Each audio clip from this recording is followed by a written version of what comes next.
नमस्कार, सिटी समाचार में आपका हार्दिक स्वागत है। सबसे पहले एक नजर आज की सुर्खियों पर।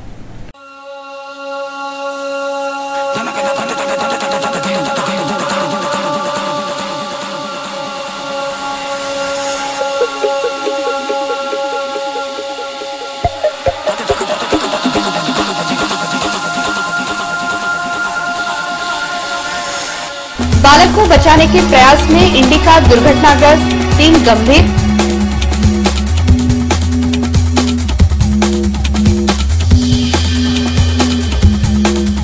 अन्य विषबाधा के कारण 200 गायें बीमार, 15 की मौत।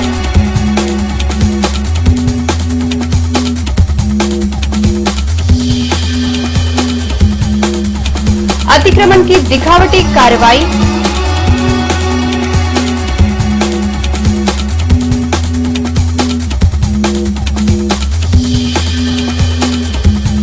और पुलिस भर्ती प्रक्रिया शुरू।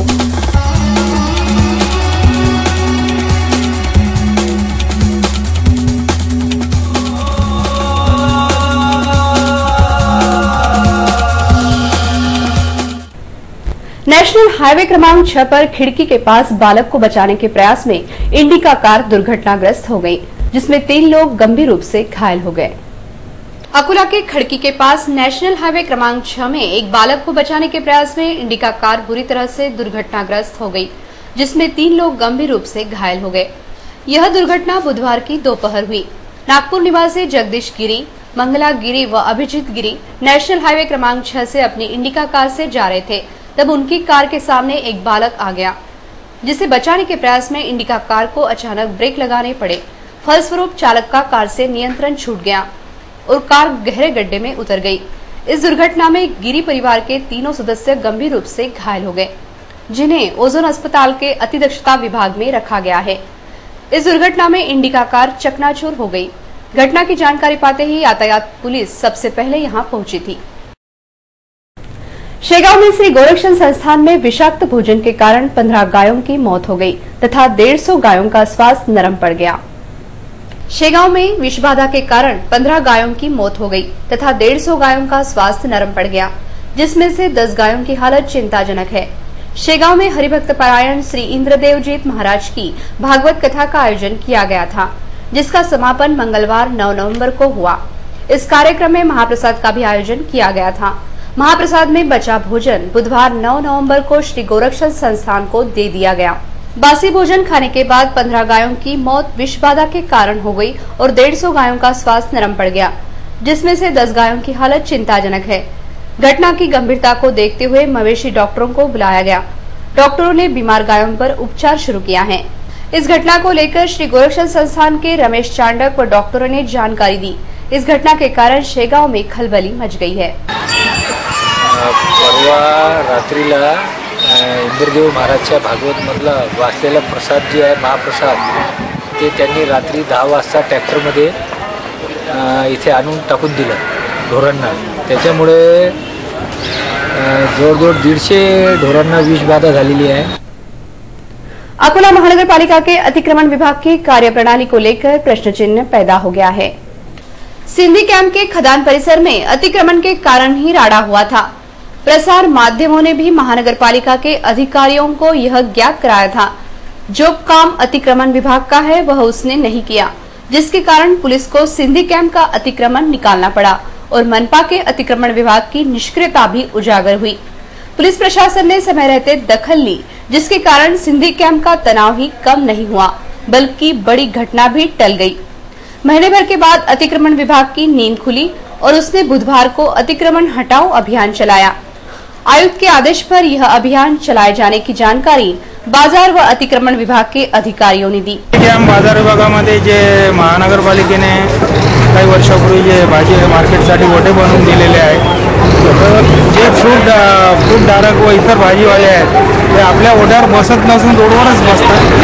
त्यांना ओढ्यावर बसवण्याचे व हे साफसूफ करून त्यांना बसवण्याची विनंती करण्यात येत आहे आणि जे मार्केट सुव्यवस्थित दिसावं या दृष्टिकोनातून ओढेवाले जर आपल्या ओढ्यावर बसले तर सगळं व्यवस्थित होऊ शकते। बाजार विभाग आणि अतिक्रमण यांनी फ्रूटवाले जे गाड्या लावून बसतात त्यांना आपल्या ओट्यावर व्यवस्थित बसून देणे आणि त्यांचा जो अतिक्रम आहे त्यांना जे झोपड्या वगैरे बांधून ठेवले ते काढून घ्यायचं, हे कारवाई संयुक्त कारवाई करण्यात आली। उसके बाद अशोक वाटिका चौक पर रास्ते पर अतिक्रमण करने वालों पर इस विभाग ने कार्रवाई की। यह महत्वपूर्ण चौक है जहां गाड़ी वालों ने अतिक्रमण कर रखा है।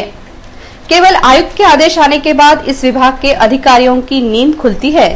उनकी खुद की भी जिम्मेदारी है जिसे वे भूल गए हैं या फिर जिम्मेदारी को भूलने का नाटक कर रहे हैं। छोटे व्यवसायी व हाथगाड़ी वालों को डराना, धमकाना और बड़े अतिक्रमणों की ओर देखना तक नहीं। इस कारण इस विभाग की कार्यशैली पर प्रश्न चिन्ह लगा है। सुबह अभियान पर निकलने वाली गाड़ी किसी भी प्रकार की कार्रवाई न करते हुए केवल चक्कर लगाकर वापस लौट जाती है। इसी में सभी बातें सम्मिलित है। अकोला पुलिस दल के 231 पदों के लिए भर्ती प्रक्रिया शुरू की गई। वरिष्ठ पुलिस अधिकारियों की निगरानी में यह भर्ती प्रक्रिया चल रही है। बुधवार 9 नवंबर से पुलिस मुख्यालय के मैदान पर पुलिस भर्ती प्रक्रिया शुरू हुई। पुलिस भर्ती प्रक्रिया 4 दिसंबर तक अर्थात 26 दिनों तक चलेंगी। अकोला पुलिस दल में रिक्त 231 पदों के लिए अमरावती संभाग में सबसे अधिक 13,700 आवेदन प्राप्त हुए, जिसमें प्रतिदिन रोल नंबर के हिसाब से 500 प्रतिभागी शामिल होंगे। महिलाओं की भर्ती परीक्षा अंतिम चरण में ली जाएगी। अकोला पुलिस मुख्यालय के मैदान पर जिला पुलिस अधीक्षक श्री वीरेंद्र मिश्र, अतिरिक्त जिला पुलिस अधीक्षक श्री नितिन पवार, शहर पुलिस उपाधीक्षक श्री अमर सिंह जाधव सहित अन्य वरिष्ठ पुलिस अधिकारी यहां उपस्थित थे, जिनकी देखरेख में पुलिस भर्ती ली जा रही है। 9 नवंबर से शारीरिक जांच व फिटनेस देखा गया। शारीरिक जांच के नतीजे अभ्यर्थी के सामने ही घोषित किए जाएंगे। जो अभ्यर्थी शारीरिक जांच में 50% से अधिक अंक लाएगा, उसे ही लिखित परीक्षा में शामिल किया जाएगा। इस पुलिस भर्ती को भ्रष्टाचार मुक्त व पारदर्शक करने के लिए वरिष्ठ पुलिस अधिकारी एड़ी चोटी का जोर लगा रहे हैं। कृषि विद्यापीठ के 285 अस्थायी चतुर्थ श्रेणी कामगारों ने उन्हें स्थायी करने की मांग को लेकर भजन मोर्चा निकाला। डॉक्टर पंजाबराव देशमुख कृषि विद्यापीठ के 285 अस्थायी चतुर्थ श्रेणी कर्मचारियों ने उन्हें स्थायी करने की मुख्य मांग को लेकर भजन आंदोलन करते हुए मोर्चा निकाला। वर्ष 2004 में इन लोगों की जमीनें कृषि विद्यापीठ ने इस शर्त पर अधिग्रहित की थी कि उन्हें स्थायी तौर पर काम पर लिया जाएगा, किंतु इतने वर्ष बीतने के बाद भी उन्हें अस्थायी तौर पर ही रखा जा रहा है। 285 अस्थायी चतुर्थ श्रेणी कामगारों ने उन्हें स्थायी करने की मांग को लेकर कई बार आंदोलन भी किए।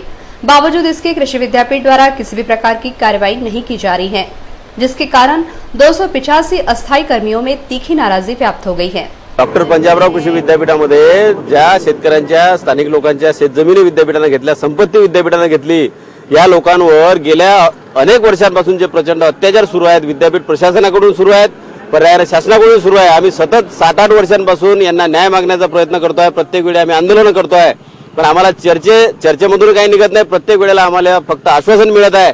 म्हणून आम्ही आता शेवटचा पर्याय म्हणून आम्ही आता आंदोलन करणार नाही। आता हे आमचं जे भजन आंदोलन आज त्या निमित्तानं आहे, याच्या पुढचं आमचं हिवाळी अधिवेशनाच्या आदल्या दिवशी जे आंदोलन राहील बेमुदत उपोषणाचं, आमच्या सर्व 285 जे काही पीडित कामगार आणि जे काही प्रकल्पग्रस्त आहेत, हे सर्वजण आपापल्या कुटुंबियासह बेमुदत उपोषणाला बसतील आणि आमचं तेच शेवटचं आंदोलन राहील।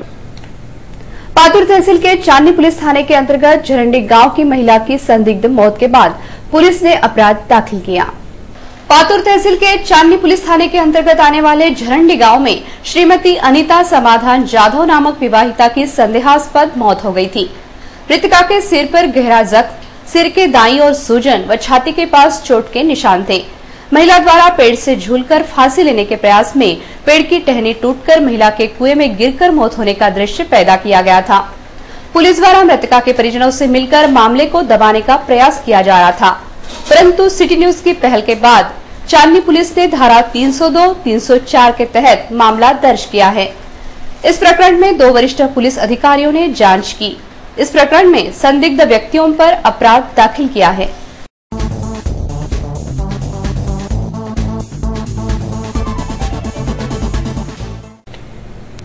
आइए अब एक नजर डालते हैं बार्शी टाकली की हलचल पर। बार्शी टाकली तथा आसपास के परिसर में एक भी ऐसा रास्ता नहीं है जिसे रास्ता कहा जाए। इस परिसर के सभी रास्ते धीरे धीरे टूटी सड़कों में तब्दील होते जा रहे हैं। बार्शी टाकली महान मार्ग के भी कुछ ऐसे ही हालात हैं। इस रास्ते के निर्माण कार्य के लिए स्थानीय नागरिकों ने आंदोलन भी किया था। आंदोलन के अलावा कई बार शिकायतें भी की गई।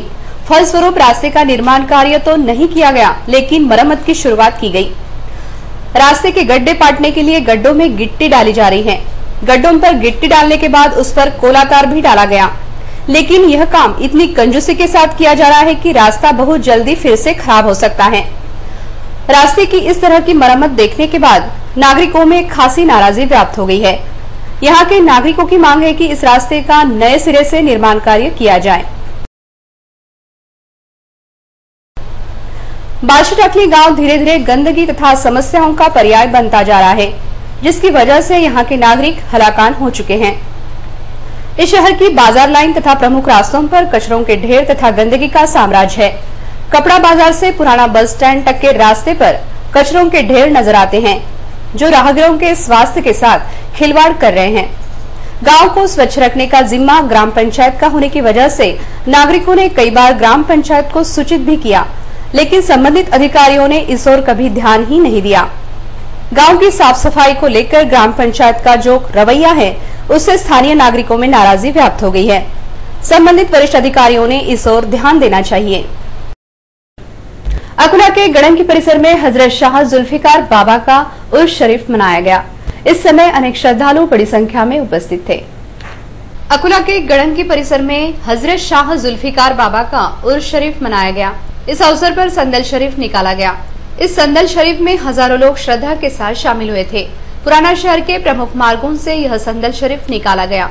संदल शरीफ के बाद हजरत शाह जुल्फिकार बाबा की मजार पर चादर शरीफ चढ़ाई गई। गुरुवार 10 नवंबर को लंगर का आयोजन किया गया है, जिसमें मौलाना मुफ्ती इबरार, मुफ्ती अब्दुल रशीद साहब करंजवी, नागपुर के शफीकुर रहमान, मुजावर सैयद शहनवाज बाबा जुल्फिकारी उपस्थित रहेंगे। मंगलवार को निकाले गए संदल के दौरान ढोल ताशों के बीच जोरदार आतिशबाजी भी की गई। गुरुवार को आयोजित लंगर का बड़ी संख्या में लाभ लेने का आह्वान किया गया है। पेट्रोल के बढ़ते दामों के मद्देनजर शहर के ऑटो वालों ने भी किराए में इजाफा कर दिया है।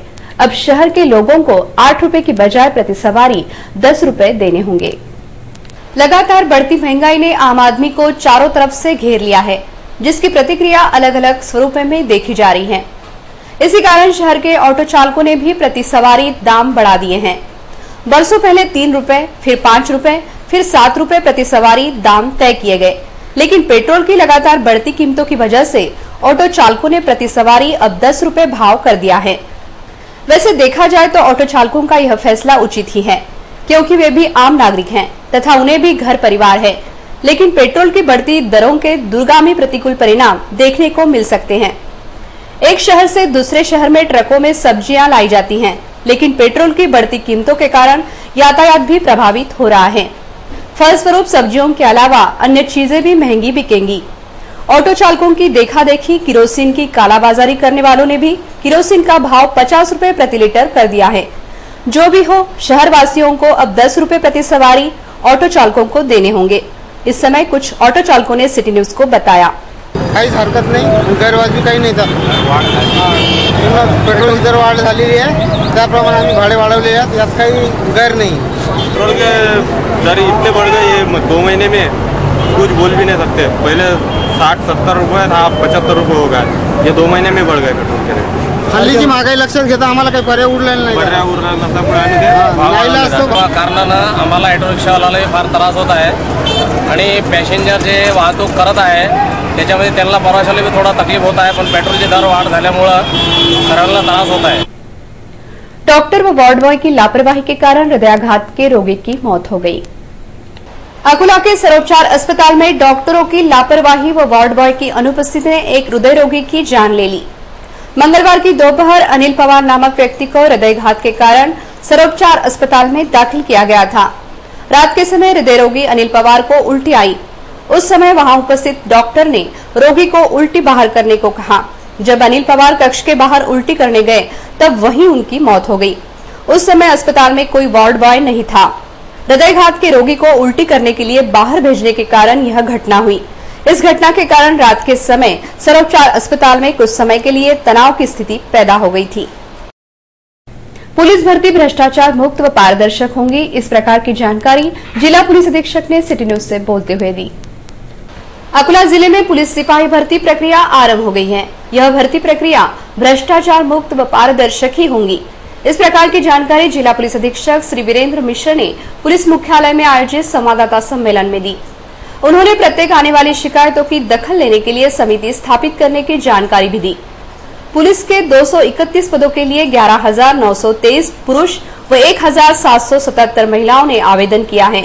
पुलिस मुख्यालय में होने वाली भर्ती प्रक्रिया में 4 प्रकार की शारीरिक क्षमता जांच की जाएगी।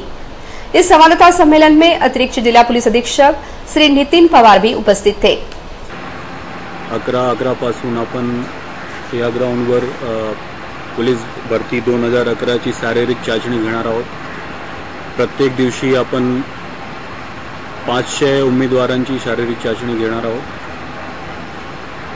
अकोला जिल्ह्यामध्ये 13,000 चे जवळपास उमेदवारांनी फॉर्म भरलेले आहेत आणि हे शारीरिक चाचणीसाठी क्वालिफाय झालेले आहेत।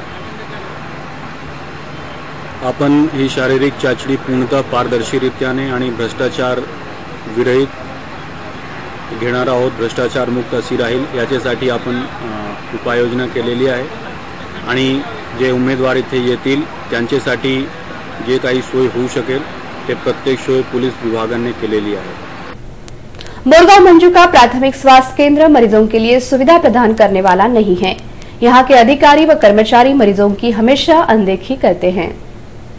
अकोला शहर से सटा बोरगांव मंजू अब छोटा देहात न होते हुए गांव में तब्दील हो रहा है। बावजूद इसके इस गांव में अभी तक ग्रामीण रुग्णालय नहीं है। लोक प्रतिनिधियों द्वारा स्थानीय नागरिकों को केवल आश्वासन ही दिए गए हैं। इसके अलावा यहाँ के प्राथमिक स्वास्थ्य केंद्र का हाल भी शर्मिंदा करने वाला है। इस कार्यालय के अधिकारी तथा कर्मचारी अधिकतर गायब ही रहते हैं। कभी कभी आते हैं तो अपना कार्य भी गंभीरतापूर्वक नहीं करते। यहाँ के वैद्यकीय अधिकारी श्री जाधव ने 2 नवंबर को 5 महिलाओं की कुटुंब नियोजन शस्त्रक्रिया की थी, लेकिन ऑपरेशन होने के बाद इन महिलाओं को उनके हाल पर छोड़ दिया गया। यहाँ के वैद्यकीय अधिकारियों का निवास स्थान भी बंद पड़ा है, जिसके आसपास गाजर घास का साम्राज्य है। कुल मिलाकर अस्पताल परिसर की गंदगी तथा गाजर घास मरीजों के स्वास्थ्य के लिए हानिकारक साबित हो रहे हैं। संबंधित विभाग के वरिष्ठ अधिकारियों को इस ओर अविलंब ध्यान देकर ठोस तथा उचित कदम उठाना चाहिए। स्थानीय अशोक वाटिका में विश्व भूषण डॉक्टर बाबा साहेब आम्बेडकर का शाला प्रवेश दिन मनाया गया। इस समय सैकड़ों नागरिक उपस्थित थे। स्थानीय अशोक वाटिका में शहर के सामाजिक तथा शैक्षणिक क्षेत्र के महानुभावों की उपस्थिति में विश्व भूषण डॉक्टर बाबा साहेब आम्बेडकर का शाला प्रवेश दिन समारंभ बड़े ही उत्साह के साथ संपन्न हुआ। यह समारोह जाहिर व्याख्यान तथा निबंध स्पर्धा के माध्यम से संपन्न हुआ। प्रमुख अतिथि की हैसियत से प्राचार्य डॉक्टर शांताराम बुटे तथा प्रमुख वक्ता की हैसियत से ज्येष्ठ विचारक श्री पीजे वानखड़े उपस्थित थे। अपने भाषण के दौरान डॉक्टर शांताराम बुटे ने कहा कि पालकों ने सूबेदार राम जी के आदर्श को आत्मसात करते हुए भावी पीढ़ी तैयार करनी चाहिए। प्रमुख वक्ता श्री पीजे वानखड़े ने कहा कि महापुरुषों की पुण्यतिथि तथा जयंती मनाने की बजाय शाला प्रवेश दिन मनाना आज की आवश्यकता है। अपने प्रस्तावित भाषण के दौरान श्री गजानन नारे ने कहा कि सभी को मुफ्त सामान तथा उच्च दर्जे की शिक्षा मिले, इसी उद्देश्य को लेकर शाला प्रवेश दिन मनाया जाता है। उन्होंने आगे यह भी कहा कि इस आयोजन का मुख्य उद्देश्य यह है कि शासन इसे शिक्षणाधिकार दिन घोषित करे। कार्यक्रम की शुरुआत डॉक्टर बाबा साहेब आम्बेडकर की प्रतिमा के सामने 111 मोमबत्तियां जलाकर की गई। उसी प्रकार पहली कक्षा के 111 छात्रों का सम्मान करते हुए आतिशबाजी की गई। विजेताओं को 2000, 1500 तथा 1000 रुपए नकद तथा प्रशस्ति पत्र देकर सम्मानित किया गया। विभागीय युवा आघाड़ी के अध्यक्ष श्री राजेंद्र पातोड़े ने कार्यक्रम का संचालन किया तथा आभार प्रदर्शन रमेश तायडे ने किया।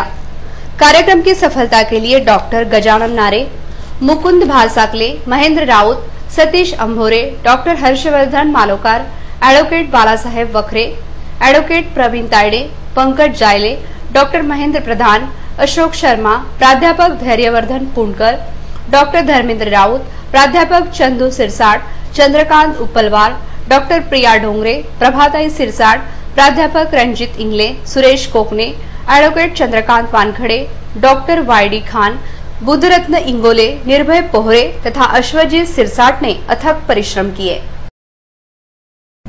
अंत में एक नजर आज की सुर्खियों पर।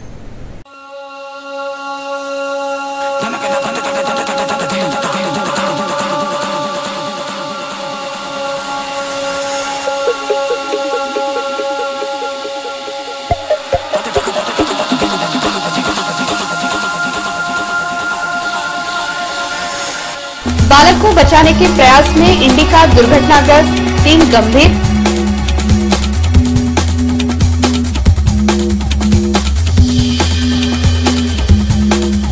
अन्य विषबाधा के कारण 200 गायें बीमार, 15 की मौत।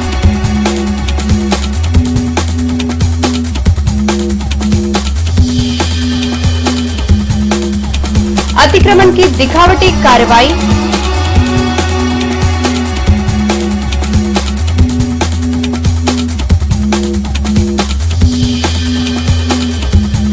और पुलिस भर्ती प्रक्रिया शुरू।